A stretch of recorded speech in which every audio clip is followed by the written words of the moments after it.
We've been tossing around the idea of a best shots list for a while now, but weren't sure we could ever narrow it down to just 10. So instead, we're doing 5. And then 5 more. And then 5 more after that, and so on and so forth. We've got a whole series planned looking at our favorite shots based on their angles, subject relationships, movement, purpose, and today, their size. These are our 5 picks for the best shots of all time, Part 1.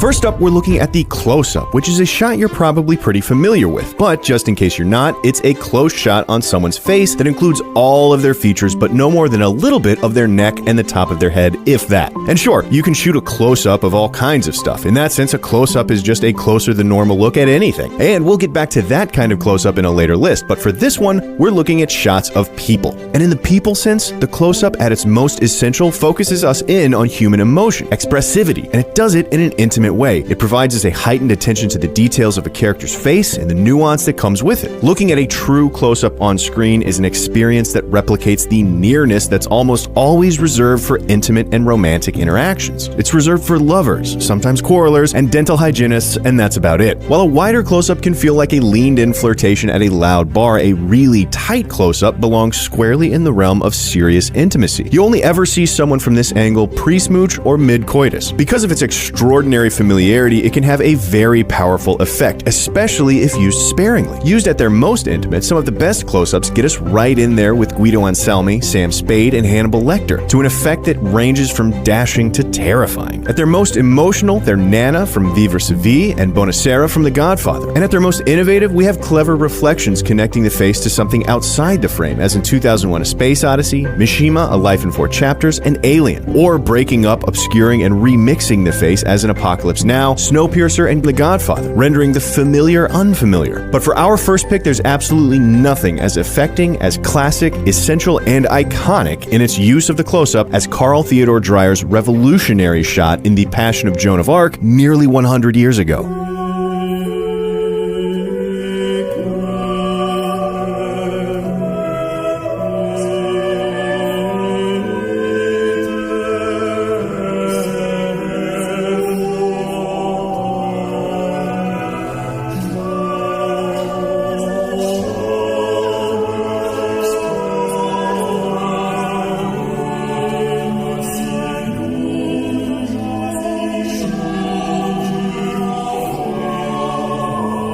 Here, we find ourselves with Joan of Arc not on the battlefield, but in the clerical court after her capture. She is on trial for heresy, and the cynical French clerics are using any means necessary to get her to recant. But over and over, she doesn't. And she doesn't in the most marvelous, moving close-up we've ever seen. Simple, sparse, but impossibly touching. This one shot is the celluloid equivalent of chopped onions, and as moving as it is today, it was an absolute revelation in its time. Films originally played in single-take scenes, in a wide master shot, more like the experience of theater than cinema as we know it today. Eventually, cuts developed, and the close-up was invented and started to be incorporated into filmmaking storytelling playbook, but it had never yet been used with the power of this one. Dreyer's innovation was not to invent the close-up, but to pair it so effectively with a nuanced and real-looking performance for such empathetic effect. It proved that getting up close with someone who appears genuine was far more effective than further away on someone projecting an emotion. This one shot quite literally changed the face of filmmaking forever and cemented the close-up as cinema's trump card for feelings. On the other end of the spectrum, we have the long shot, or wide shot, or full shot. This was the original frame, the classic view inherited from the theater that we were talking about. Because unlike the close-up, the long shot is not about faces but bodies, not about nuance but about movement and form, about space and physicality. Only the broad strokes of facial emotions are accessible. But where a close-up completely removes what the rest of the body is doing, the long shot includes it, highlights it, relies upon it. And where the close-up almost always limits the visibility of the space, the long shot makes it an important part of its composition. And as in theater, a good director creatively blocks a long shot, arranging their figures in space to illuminate the subtext of the scene. And good actors use their whole bodies to express things their faces no longer can. But it's not just a wider way to say the same things. It's a fundamentally different shot, employed for different reasons. It focuses us less on just one focal point, one person, and more on that person in a context. And it is less about revealing internal machinations, but about external ones. A long, at its most most essential is a shot of a physical relationship, often a spatial relationship between a person and their environment or a person and another person. And in direct contrast to the close-up, it's a wonderful shot for establishing distance, of keeping characters out of the intimate space. Our favorite long shots include those that relate figures to a space like these from The Exorcist, The Searchers, or The Seven Samurai, and those that relate people to each other like these from Manhattan, Harakiri, and The Thin Red Line. Ida has a couple long shots that make incredibly innovative use of the form, but for our second pick, our favorite version has to be in the Vito Corleone flashbacks of the break-in from The Godfather 2.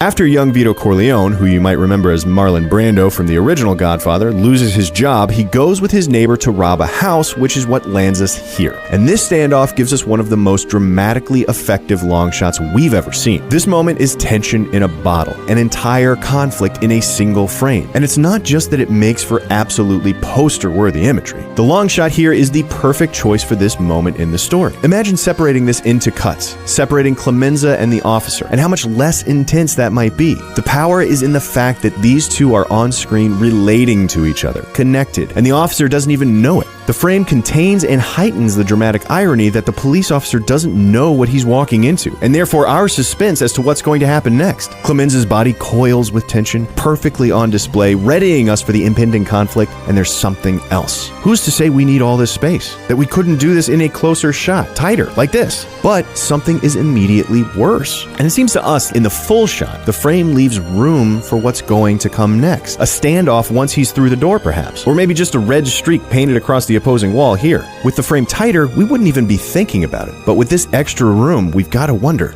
are we going to need it?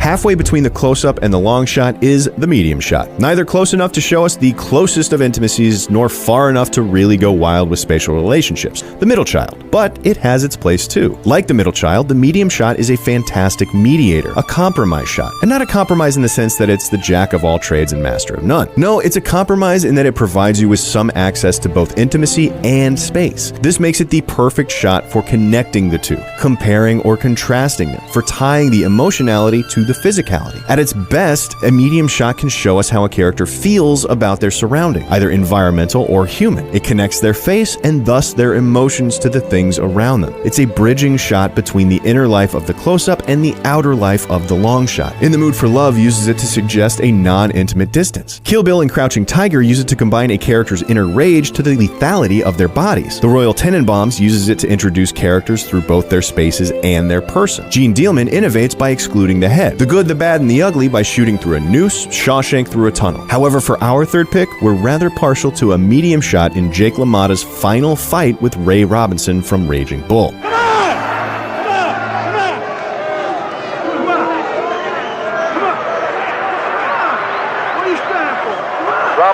apparently tired, punched with a fare thee well and rocked Jake LaMotta right to the heel. Come on, Ray.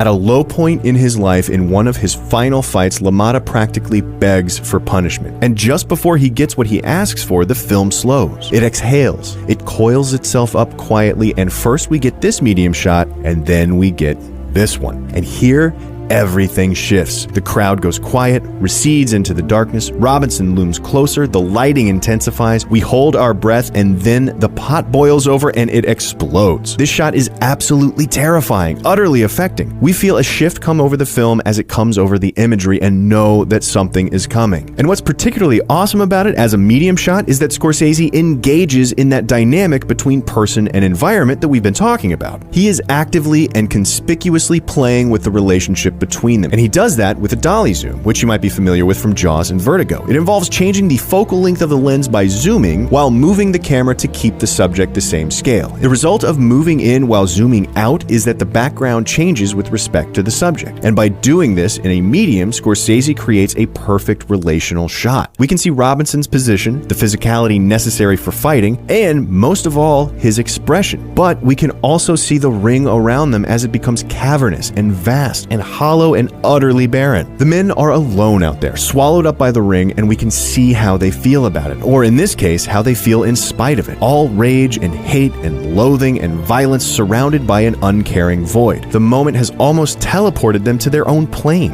In a close-up, this shot would lose its context, its intentional sense of distance from the world outside the ring. In a long, we would lose the emotion, the detail of their faces, the powerful and potent, twisted humanity, which is why this is a great example of a medium shot at its best. Before we move on to our next slot, we want to mention a couple shots we're skipping over. The intermediaries, the gradations between close and medium and long. These are the medium close-up and the medium long shot. The medium close-up is approximately a bust, nips up if you will, and the medium long cuts a person somewhere around mid-thigh. And we're going to make a controversial claim without any real evidence to back it up here, but we don't think these shots are really functioning in any essentially different way than the close, wide, or medium. They just move the focus to different elements at different proportions. The medium close is most notable for being a close-up that's holding back, keeping a little in the tanks in reserve for later so that the real close-up can hit like a gut punch in context, which is good. There's a use for that, just not a spot on this list. And the medium long is pretty much a medium shot that, as legend has it, was popularized in the mid-20th century around the time when westerns were at the peak of their popularity, in order to include the hip-holstered guns, especially for duels, which is why it's often referred to as the American shot or the cowboy shot. So if we had to pick a medium long for a slot, we'd pick one of these from The Good, the Bad, and the Ugly. But we don't, so we aren't. So you'll take your honorable mention and like it, Leone. Moving on. For our next actual category, we're looking at the extreme close-ups. They're shots that are so tight they can only fit a feature or two on screen at a time. Where the close-up focused us on nuances as if we were intimately observing a person, an extreme close-up takes it a step further, as if we were observing them clinically. It fractures the human face, breaking it down into component parts we don't even have experience really interacting with. Only your dermatologist should ever get this close, so it's not really something most people have a schema for. Scientific emotional intelligence studies often ask participants to judge emotions based on only a fraction of a face because it's more difficult than judging from the whole hog. So it's doing something very different than the close-up. Instead, the extreme close-ups tend to use a body part not as a natural means of expression, but as a symbol in the imagery, connected to us intellectually, not empathetically. It's not about connecting with an organic performance, it's about the frame, saying something with the information of the shot, as if it were a semantic element in a sentence. A tear is sadness, an eye is watching, a mouth is talking. The close-up is the canvas of the actor, but the extreme close-up is the filmmaker's domain. There are some absolutely incredible examples of this. Eyes in Blade Runner, Suspiria, and Raiders of the Lost Ark. A mouth in The Man Who Wasn't There. A hand in The Gladiator. Feet in The Tree of Life and 12 Years a Slave. The Matrix, Clockers, and Casino all innovate by using reflections to combine the micro with the macro. But for our favorite use of the extreme close-up, we're looking at Psycho, which has some incredible eye photography. However, for this slot, we're more interested in its iconic mouth. Much like Marion Crane, the Psycho shower sequence has been dissected to death. But just in case you're unfamiliar with the context here, Marion has absconded with $40,000 of stolen cash and stopped at the Bates Motel to hole up for the night, where she meets a young Norman Bates, the hotel proprietor, and hears tell of his, let's say, slightly controlling mother, who then does this.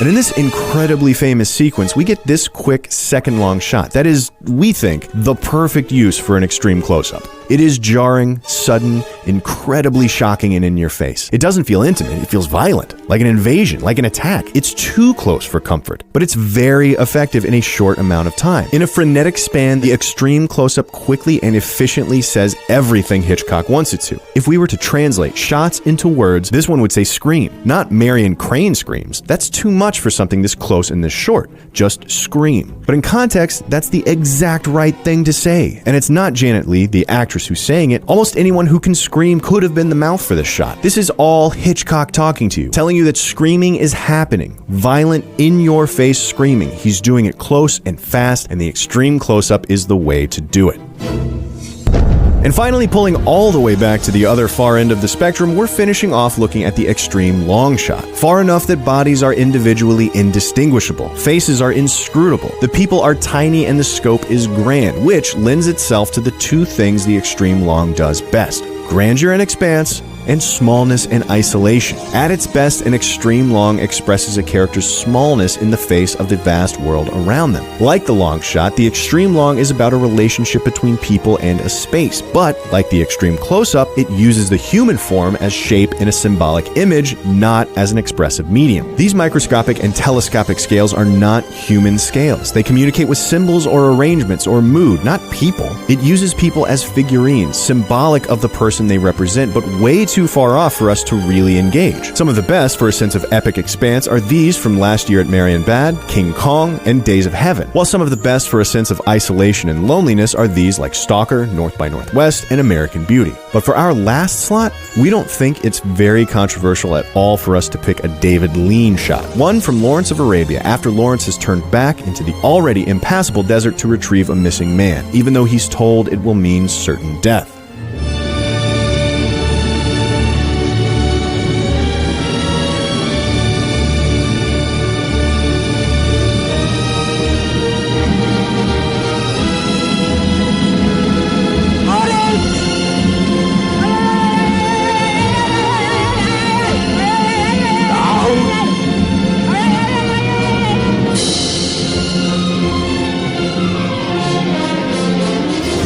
Lawrence of Arabia is full of best ever extreme wides, but even in a sequence almost entirely constructed of them, this is maybe the topper. The expansiveness is jaw-dropping, especially before the era of visual effects, to see a human lost in such a vast sea of nothing, and it renders his feat utterly impossible. Here is a speck of a man having conquered such a vast desert. Here he has come back truly from the brink. He might as well have gone to space for all the emptiness that engulfs him, and the effect is thus reversed. Instead of making us feel his smallness as isolating, we see it as overwhelmingly impressive. So when Sharif Ali is moved by his success, we understand why it's such a big deal. Was that Peter O'Toole on the camel in that shot? It's impossible to tell. And irrelevant. It is not his acting or his scene partners that tells the story. We get more from the camels than any of their writers. It is the broad strokes of the movement and the frame itself that communicates a small man that's larger than life, which is why it's such a great extreme long.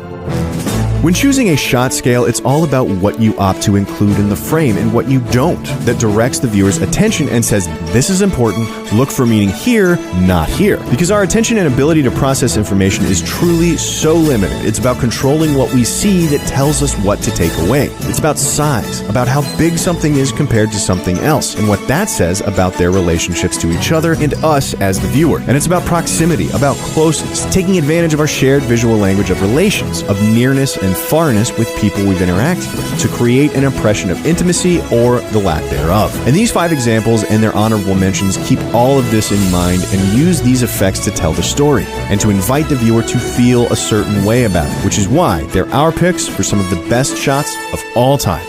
Part 1.